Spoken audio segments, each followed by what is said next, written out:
India में line तो बहुत सारी लगती हैं। हॉस्पिटल में लगने वाली मरीजों की लाइन, राशन की दुकान के आगे गरीबों की लाइन, 15 अगस्त में लड्डू के लिए लाइन और भंडारे में हलवे के लिए लाइन। पर दो लाइंस का इंडिया में अलग ही लेवल का जलवा है। एक है नोटबंदी की लाइन और दूसरा है एप्पल स्टोर के आगे लॉन्च के दिन लाइन। और इसी लाइन में लग के हम भी ले आए आईफोन 16 एंड 16 प्रो मैक्स। तो क्या इस कटे हुए सेब के लिए 1,85,000 रुपए खर्च करना वर्थ है क्योंकि हमने एक टीवी वाला वेरिएंट लिया, या फिर ये 1 लाख में आने वाला S24 अल्ट्रा ही बेस्ट है? जानेंगे इस महामुकालात में। पर उससे पहले मेरी भी एक शर्त है, सब्सक्राइब कर लो जो कि बिल्कुल मुफ्त है। सबसे पहले अनबॉक्सिंग की रस्म को निभाएं तो आप सबको पता है अंदर क्या निकलने वाला है। ये 16, ये 16 प्रो मैक्स, ये S24 अल्ट्रा, तीनों के अंदर ही कुछ खास नहीं है। एक ब्रेडेड केबल, थोड़ा सा डॉक्यूमेंटेशन एंड एक सिम इजेक्टर पिन। और यही सेम है इस आईफोन के अंदर भी। इस बार इन गरीबों ने एप्पल स्टिकर भी नहीं दिए। आईफोन 16 हमारे पास ब्लू कलर में है जिसको एप्पल अल्ट्रा मरीन करके पुकारता है। और this is the only iPhone जिसको आप बाहर से देख के बता सकते हो कि हाँ ये आईफोन 16 है। नया नवेला आईफोन 16 प्रो मैक्स अपने डेजर्ट टाइटेनियम कलर के साथ शोभा बढ़ा रहा है, तो वहीं S24 अल्ट्रा ग्रे टाइटेनियम के साथ बिल्कुल मचा रहा है। कहने को तो आईफोन की 16 सीरीज नए कलर के साथ लॉन्च हुई है डेजर्ट टाइटेनियम, पर मुझे ये rose gold plus natural titanium का ही कॉम्बो लग रहा है। वैसे तो बॉडी शेमिंग एक बुरी चीज है, लेकिन जब ऐलान मुकालात हो चुका है तो क्या बैड टच क्या गुड टच। दोनों ही फोन टाइटेनियम की मजबूती के साथ आते हैं और दोनों के ही बैक में ग्लास मैट फिनिश की कारीगरी करी गई है और साथ ही में जो फ्रेम्स हैं वो हार्ड टाइटेनियम। वैसे तो दोनों फोनों के ही बेजल्स काफी कम हैं, लेकिन 16 प्रो मैक्स के बेजल बहुत कम हुए हैं as compare to 15 pro max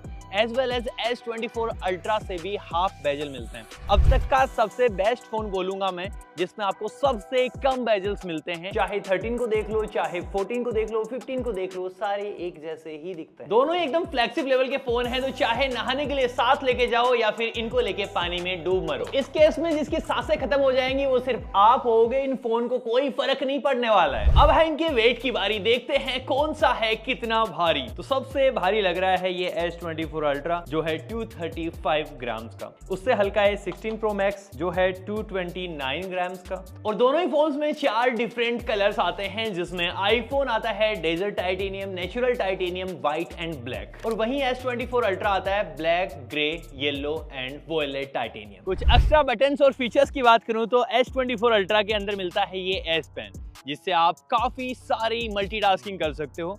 जैसे आप नोट्स लिख पाओगे, इससे कैमरा कंट्रोल कर पाओगे, जूम इन जूम आउट कर पाओगे, कैप्चर कर पाओगे, साथ ही में ड्राइंग्स कर पाओगे। तो ये सारी चीजें इस S24 अल्ट्रा से पॉसिबल है। और कुछ ऐसे और काम है जिनको मैं उंगलियों से परफॉर्म नहीं कर सकता। जैसे मुझे BGMI खेलते वक्त ये जो बटन है वो बहुत ज्यादा इरिटेट करते हैं, तो इनको मैं S पेन से बहुत ही छोटा करके स्क्रीन से आउट कर सकता हूँ। और ऐसे ही 2 स्पेशल चीजें इस 16 प्रो मैक्स के अंदर भी हैं। एक है इसका एक्शन बटन जिसको आप कस्टमाइज कर सकते हो जो भी आप इससे टास्क करवाना चाहो, और पहली बार इंट्रोड्यूस हुआ है इनका प्रेशर सेंसिटिव बटन। अगेन ये S पेन जितने काम कर सकता है कैमरा में, उसके नियर बाई ये भी पहुंच जाएगा, जहां पे आप जूम इन जूम आउट कर सकते हो, एक्सपोजर सेट कर सकते हो और ऐसी बहुत सारी चीजें कंट्रोल कर पाओगे, कैप्चर कर पाओगे। ऑल्दो इसका यूज टू आपको होना पड़ेगा, अदरवाइज आप बटन दबाते वक्त कैमरा को बार बार हिलाओगे तो हाँ टाइम लगेगा, नई चीज है, बट हाँ सारी चीजें ऐसे ही कंट्रोल कर सकते हो। बट ये चीज पॉसिबल तभी है जब आप लैंडस्केप में कोई फोटो या फिर वीडियो को कैप्चर कर रहे हो। अदरवाइज जो मोस्टली आप इंस्टाग्राम के लिए, व्हाट्सएप के लिए इमेजेस लेते हो, उसमें इस कैप्चर बटन का शायद इतना कोई यूज है ही नहीं। और प्रोटेक्शन में तो आप सबको पता है इस S24 अल्ट्रा के अंदर कॉर्निंग गोरिल्ला ग्लास आर्मर का यूज हुआ है, वहीं 16 प्रो मैक्स के अंदर सिरेमिक शील्ड का यूज हुआ है। और ये दोनों ही फोन अपने साथ इंडस्ट्री की सबसे बेस्ट डिस्प्ले को लेके आते हैं। S24 अल्ट्रा के साथ आता है 6.8 इंचेस की dynamic AMOLED 2x 120 hertz high refresh rate के साथ, और वहीं आईफोन आता है 6.9 इंचेस की सुपर रेटिना XDR 120 हर्ट्ज। अब दोनों का नामकरण संस्कार ही अलग अलग किया गया है, बाकी डिस्प्ले जो हैं वो दोनों ही सैमसंग ने ही बनाए हैं और दोनों ही बहुत अच्छे डिस्प्ले हैं कलर्स के मामले में, और साथ ही में 120 हर्ट्ज के हाई रिफ्रेश रेट भी दोनों में सही से वैसे ही ऑप्टिमाइज्ड भी है। और दोनों के अंदर ही HDR 10+ का सपोर्ट मिलता है, मतलब आप नेटफ्लिक्स देखो, अमेजॉन प्राइम देखो, यूट्यूब देखो, हर जगह आपको सपोर्ट मिलेगा और हर जगह कलर्स एकदम भरे हुए दिखेंगे। और ये डिस्प्ले इतने कमाल के हैं कि ये हर जगह कलर्स भर देंगे, लेकिन आपकी लाइफ में कलर्स आपको खुद ही भरने पड़ेंगे। अगर दोनों ही डिस्प्ले को हम आउटडोर यूज करते हैं सनलाइट में, तो आईफोन के अंदर आपको मिलती है 2000 मैक्स नीट्स ब्राइटनेस, और वहीं इस S24 अल्ट्रा के अंदर है 2600 मैक्स नीट्स ब्राइटनेस, लेकिन ज्यादा ब्राइट आईफोन दिखता है। अब भले ही ब्राइटनेस आपको S24 S24 Ultra में कम लगे, लेकिन इसके अंदर कॉर्निंग गोरिल्ला ग्लास आर्मर का यूज हुआ है, जिसकी वजह से ये रिफ्लेक्शन को कट डाउन कर देता है। तो आप कहीं भी कंटेंट देखो, रिफ्लेक्शन आपको नजर नहीं आएगा। और स्पीकर टेस्टिंग के लिए बहुत सुन लिया बॉलीवुड हॉलीवुड, आज सुनेंगे ब्रदरहुड।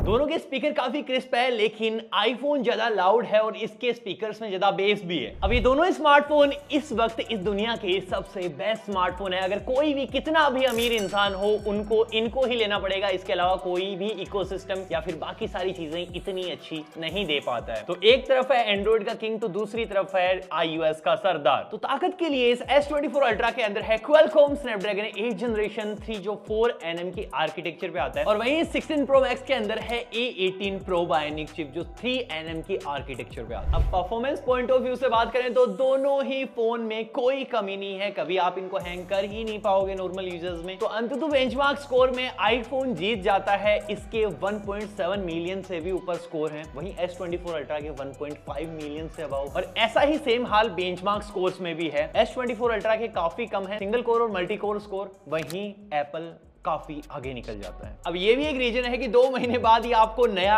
S25 Ultra मिलने वाला है, तो उसके अंदर नई चिपसेट आएगी। तो डेफिनेटली हम S25 Ultra के साथ 20 को कंपेयर करेंगे, लेकिन अभी के वक्त तो विनर डेफिनेटली आईफोन है। और जैसे लातों के भूत बातों से नहीं मानते, वैसे आप बिना गेमिंग के कहां मानने वाले हो। तो हमने इन दोनों के अंदर ही काफी ज्यादा गेमिंग करी है, क्योंकि इस आईफोन को भी हम 2-3 दिन से यूज कर रहे हैं। तो इन दोनों में ही अल्ट्रा HDR ग्राफिक्स पे अल्ट्रा फ्रेम रेट सपोर्ट हो जाती है। लेकिन गेमिंग में एक एडवांटेज यहां S24 Ultra लेके जाता है, इसके साथ स्मूथ में 90 FPS का सपोर्ट आपको मिल जाएगा। लेकिन ये शायद इतना बड़ा भी इशू नहीं है, दोनों ही फोन आपको इतना स्मूथली गेमिंग करवा देते हैं, ना तो इसमें लैग है ना ही कोई जिटर है, बहुत ही स्मूथ एक्सपीरियंस है। और गेमिंग के अलावा हमने इनके अंदर वीडियो एडिटिंग भी करी है। जब हमने रेंडर निकाला तो एक बार सिर्फ आईफोन 16 सेकंड से आगे निकला, बाकी S24 Ultra और ये 16 Pro Max बिल्कुल नेक टू नेक रहे हैं, सेम टाइम पे रेंडर निकालते हैं, इवन चाहे वो 2-4 GB की फाइल क्यों ना हो। और अच्छी चीज ये है कि दोनों ही फोनों का बेस वेरिएंट 256 GB से स्टार्ट होता है। ये S24 Ultra हमारे पास है 512 GB स्टोरेज वेरिएंट के साथ, और ये आईफोन हमारे पास है 1 TB स्टोरेज वेरिएंट के साथ। महंगी बातचीत भाई। रैम डेफिनेटली S24 Ultra की ज्यादा है 12 GB, और वहीं 8 GB ही आपको आईफोन में मिलती है सारे ही आईफोन में, चाहे 16 लो चाहे Pro Max लो। लेकिन दोनों में मल्टीटास्किंग करोगे तो बिल्कुल बाल भर का भी अंतर नहीं है, दोनों ही बहुत स्मूथली हैंडल करते हैं। दोनों के बैटरी डिपार्टमेंट की बात करें तो ये S24 Ultra अपने साथ लेके आता है 5000 mAh की battery with 45 volt charging and 15 volt wireless charging, and ये रिवर्स वायरलेस चार्जिंग को भी सपोर्ट करता है। और वहीं आईफोन 4685 mAh की बैटरी को लेके आता है, साथ ही में 25 वोल्ट की वायर्ड चार्जिंग है, एंड गेस व्हाट, 30 वोल्ट की ही वायरलेस चार्जिंग भी है भाई, बराबर। एंड नो डाउट आज भी S24 Ultra की बैटरी ज्यादा चलती है as compare to iPhone. Although 16 Pro Max में बैटरी इंप्रूवमेंट बहुत ज्यादा हो चुका है, ये दोनों ही फोन 10-10 घंटे से ज्यादा का स्क्रीन ऑन टाइम आपको प्रोवाइड करते हैं, लेकिन अगेन अल्ट्रा की बैटरी लाइफ ज्यादा है। अगर बात करें अंदरूनी शक्तियों की, तो ये S24 Ultra एंड्रॉइड 14 पे काम कर रहा है इस वक्त One UI 6.1 के साथ। वहीं ये आईफोन iOS 18 के ऊपर काम कर रहा है, और 18.1 के साथ आपको मिल जाएगा इसके अंदर AI का सपोर्ट। अभी कुछ मेजरली AI टास्क जो है वो आपको सबसे पहले रोल आउट होते हुए देखने को मिलेंगे USA में, देन कुछ टाइम बाद इंडिया में आएंगे। और सॉफ्टवेयर अपडेट में तो दोनों ब्रांड्स ही काफी ज्यादा विजनरी हैं, क्योंकि सैमसंग के अंदर आपको 7 इयर्स के अपडेट मिलते हैं, वहीं आईफोन के अंदर 5 इयर्स के अपडेट। और अगर बात करें AI फीचर्स की, तो टेक्निकली देख लो या फिर प्रैक्टिकली देख लो, S24 Ultra अभी भी फार बेटर है एज कम्पेयर टू आईफोन, क्योंकि इसके अंदर बहुत सारे AI फीचर्स मिल जाते हैं, लाइक सर्कल टू सर्च, साथ ही में आप कॉल को ट्रांसलेट कर सकते हो, नोट्स को समराइज कर सकते हो, AI लेस कीबोर्ड, कीबोर्ड के अंदर ग्रामर, और भी बहुत कुछ। बट कुछ बेसिक फीचर्स हैं जिनको एप्पल ने iOS 18 के साथ इंट्रोड्यूस कर दिया है, जैसे आप वीडियो को रिकॉर्ड करते वक्त उसको पॉज कर सकते हो, साथ ही में ऐप आइकन्स को रिसाइज कर सकते हो, साथ ही में आप कॉल्स को रिकॉर्ड कर सकते हो। ऑल्दो हम AI की बात कर रहे थे, ये सारे AI नहीं है, बट ये पिछले 15 सालों से एप्पल के साथ नहीं थे, तो आज पता नहीं क्यों ऐसा नया सा लग रहा है कि बहुत कुछ दे दिया है एप्पल। बट कुछ चीजें हैं जो कमाल की लगती हैं आईफोन में, जैसे शेयर प्ले कंट्रोल आ चुका है, जिसकी वजह से आप दूसरे आईफोन को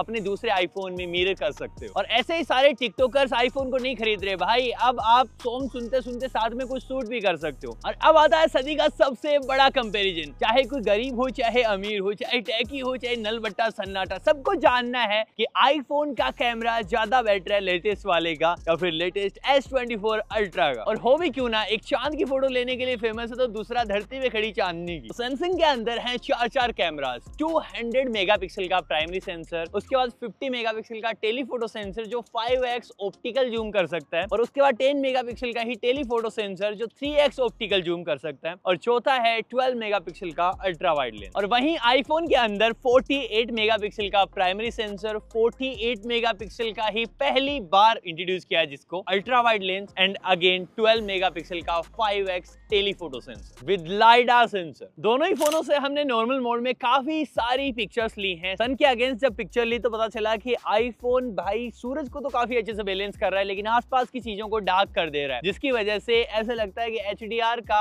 आईफोन से कोई दूर दूर का भी नाता नहीं। और ये कंडीशन 5x के बाद आईफोन में थोड़ी सुधर जाती है, लेकिन हार्श कंडीशंस में डेफिनेटली S24 अल्ट्रा की इमेजेस ज्यादा बेटर आती है। और दोनों ही फोन से इनके मैक्सिमम मेगापिक्सल पे भी हमने पिक्चर क्लिक करी है, जहां पे आईफोन में 24 मेगापिक्सल का सपोर्ट है और इसके अंदर 200 मेगापिक्सल। जब फोटो को बहुत ज्यादा जूम करोगे तो आपको पता चलेगा 200 मेगापिक्सल की डिटेल अलग ही दिख रही है। और अब अगर बात करें पोर्ट्रेट फोटोज की, तो दोनों ही फोन के पोर्ट्रेट फोटोज को देख के नहीं बोला जा सकता कि इसकी खराब है, और दोनों ही कहीं ना कहीं DSLR के करीब पहुंच चुके हैं। दोनों ही फोनों की पिक्चर्स में बहुत कुछ टॉप नॉच दिखता है, जैसे picture quality, blur, edge reduction, साथ ही में शार्पनेस, सारी चीजें बिल्कुल ऑन पॉइंट है। लेकिन S24 अल्ट्रा कलर्स में और ब्राइटनेस में कहीं ना कहीं खेल जाता है, क्योंकि ये ह्यूमन स्किन टोन को आई कैची बना देता है और सबको यही चाहिए कि फोटो क्लिक करो और सीधा इंस्टाग्राम पे पोस्ट हो जाए। और फिर हमने कुछ इंडोर पोर्ट्रेट्स भी ट्राई करे, जिसके अंदर भाई सैमसंग मात खा जाता है, लेकिन वहीं आईफोन अपनी नेचुरलिटी को मेंटेन रखता है। यहाँ पे आप ट्रस्ट कर सकते हो in every kind of scenario कि आपकी फोटोज यूजफुल हो। और आईफोन में आपको इस बार एक और ऑप्शन मिलता है, जिसके थ्रू आप पिक्चर्स क्लिक करते वक्त या फिर उसको एडिट करते वक्त अपने हिसाब से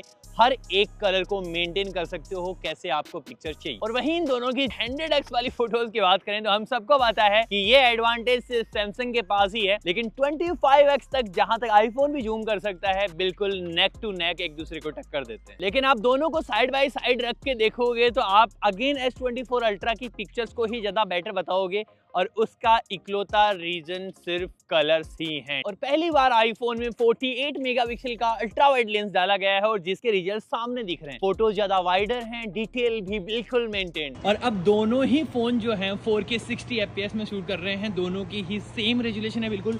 तो अभी आप चेक कर सकते हो कि इसके अंदर ज़्यादा स्टेबिलिटी है। इसके अंदर मैं अगेन आपको भाग के दिखाऊंगा तो आपको पता चल जाएगा।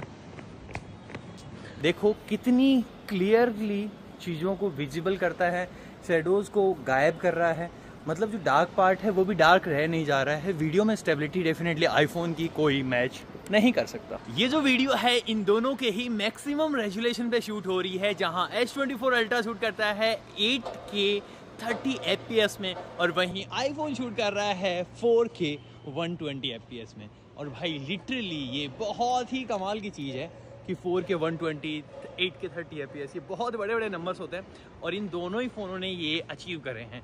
डेफिनेटली मैं भाग के भी दिखाता हूँ, स्टेबिलिटी आपको पता चलेगी कि एक्चुअल में ये कितना अच्छा रिकॉर्ड कर लेते हैं। और मैं थोड़ा सा चेंज कर दूँ तो भी कितना जल्दी फोकस कर रहे हैं, देखो इनको।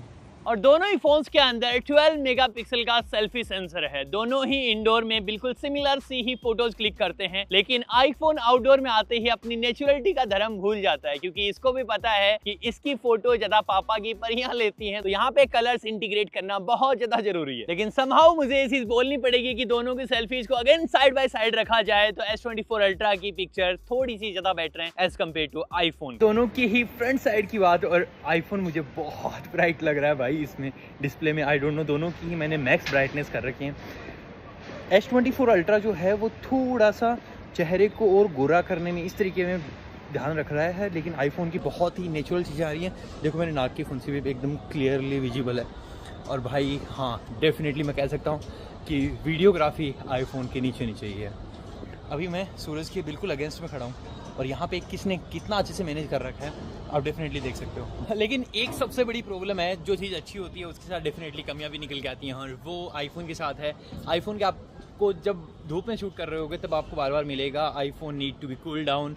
तो डेफिनेटली इसको ठंडा रखने की ज़रूरत है, इसको आपको बीच में रोकना ही पड़ेगा जब ये गर्म हो जाएगा। ये चीज़ S24 अल्ट्रा में बहुत अच्छी है। नाइट मोड में भी हमने बहुत सारी पिक्चर्स क्लिक करी हैं। अल्ट्रा वाइड के अंदर ज्यादा एरिया कवर करता है आईफोन, लेकिन डिटेल्स अगेन S24 अल्ट्रा में ज्यादा। वहीं हमने नॉर्मल मोड में भी 1x से लेके 10x तक पिक्चर्स क्लिक की हैं। नाइट मोड में आईफोन अपनी फोटोज को उतना ज्यादा मैनेज नहीं कर पाता है, वहीं S24 ultra cool and smooth कर देता है फोटोज। वहीं अगर आपको नाइट मोड में ह्यूमन स्किन टोन की पिक्चर लेनी हो तो वहां पे आईफोन में डिटेल्स ज्यादा हैं as compare to S24 ultra. अब अगर कंक्लूजन पे आए तो दोनों ही फोनों के पावर को, परफॉर्मेंस को देखते हुए किसी एक को विनर बताना उन इंजीनियर्स की डिसरिस्पेक्ट होगी जिन्होंने इन दोनों फोन्स को बनाया। लेकिन दो फैक्टर ऐसे हैं जो इनके बाइंग डिसीजन को चेंज कर सकते हैं, एक है कैमरा और दूसरी है प्राइस। बेस्ट फैक्टर की बात करें, कैमरा में, वीडियोग्राफी में डेफिनेटली आईफोन बेटर है, उसकी टक्कर का नहीं है S24 अल्ट्रा। लेकिन अगर पिक्चर्स की बात करें तो S24 अल्ट्रा ज्यादा अच्छी पिक्चर्स ले पाता है, लेकिन आईफोन में वही उन पिक्चर्स को थोड़ा सा माल मसाला लगाना पड़ता है एडिट के। बाकी आप मुझे नीचे कमेंट में बताओ कि वैल्यू फॉर मनी डिवाइस खरीदते हो या फिर ब्रांड के पीछे जाके आप अंधा पैसा वेस्ट करने में बिलीव करते हो। बाकी ये वीडियो यहीं पे खत्म हो जाती है। लाइक शेयर सब्सक्राइब कर देना और मुझे लिख के बता देना सैमसंग या फिर एप्पल।